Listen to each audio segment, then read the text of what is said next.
حضرت ام سلیم رضی اللہ تعالی عنہ فرماتی ہیں کہ میرے خاوند حضرت ابو طلحہ رضی اللہ تعالی عنہ کہیں باہر گئے ہوئے تھے کہ قضاء الہی سے میرے بیٹے کا انتقال ہو گیا۔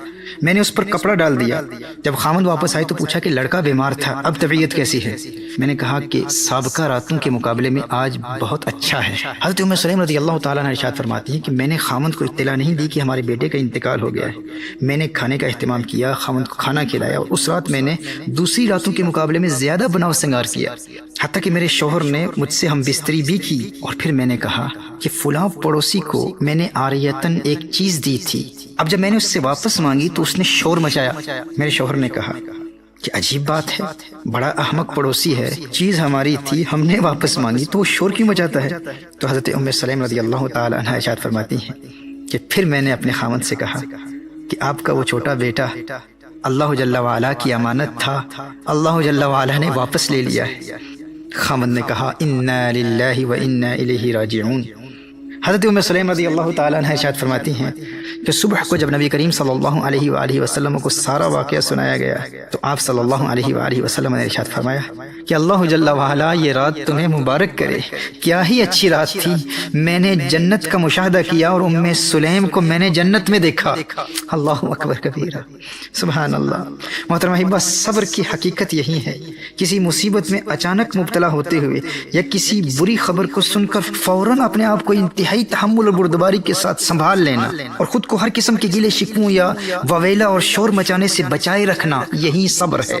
دل میں تکلیف ہے، دل میں درد ہے، آنکھوں میں آنسو بھی ہیں، لیکن زبان پر گیلا شکوہ نہیں، اور خود کو ہر قسم کے بے صبری کے مظاہرے سے فوراً روک لینا صبر ہے۔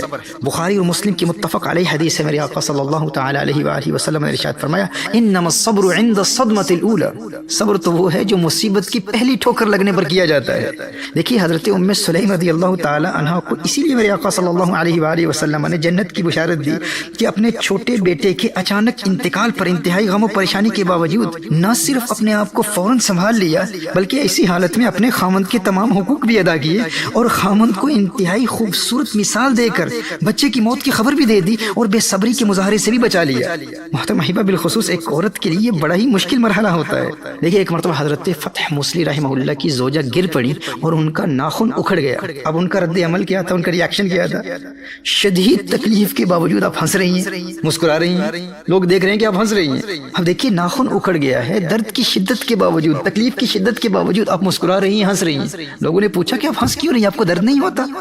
آپ نے ارشاد فرمایا اس درد کی وجہ سے جو ثواب ملا ہے نا، اس کی خوشی ہی اتنی ہے کہ درد کا احساس ہی نہیں ہوا۔ دوستو، جس سے درد کے ثواب کا علم حاصل ہو جائے نا، اسے پھر خوشی اتنی ملتی ہے کہ اسے درد کا احساس ہی نہیں رہتا۔ اب یہ ہے مصیبت کے فوراً بعد اپنے آپ کو سنبھال لینا، یعنی فوری ریاکشن سے اپنے آپ کو بچا لینا، یہ فضیلت کا باعث ہے۔ کیونکہ دیکھیے کسی مصیبت میں مبتلا ہونے کے بعد رفتہ رفتہ وہ غم اور درد اور تکلیف کی شدت کم ہوتی چلی جاتی ہے۔ اب دیکھیے کوئی شخص کسی مصیبت میں مبتلا ہو جاتا ہے تو مصیبت کے ابتلا کے بعد رفتہ رفتہ اس کا غم، درد اور تکلیف کی وہ شدت کم ہوتی چلی جاتی ہے۔ دیکھیے کسی کے بچے کا انتقال ہو جاتا ہے تو بچے کے انتقال کے بعد آہستہ آہستہ مرور زمانہ کے ساتھ، وقت کے گزرنے کے ساتھ ساتھ اس کا غم کم ہوتا چلا جاتا ہے۔ حضرت امام ابو طالب مکی علیہ رحمہ قوت القلوب میں ارشاد فرماتے ہیں کہ مصیبت کے علاوہ ہر چیز آغاز سے چھوٹی ہوتی ہے، لیکن مصیبت آغاز سے بڑی ہو کر آتی ہے، پھر چھوٹی ہوتی چلی جاتی ہے۔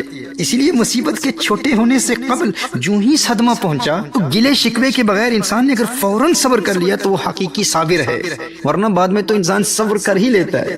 اب بات سمجھ رہے ہیں نا کہ یعنی مصیبت وہ چیز ہے جو شروع میں بڑی ہوتی ہے، تو اسی کو حضور اکرم صلی اللہ علیہ وآلہ وسلم نے ارشاد فرمایا الصبر عند صدمۃ الاولی، کہ صبر تو حقیقی وہی ہے جو مصیبت کی پہلی ٹھوکر لگنے پر کیا جاتا ہے، حقیقی صبر وہی ہے۔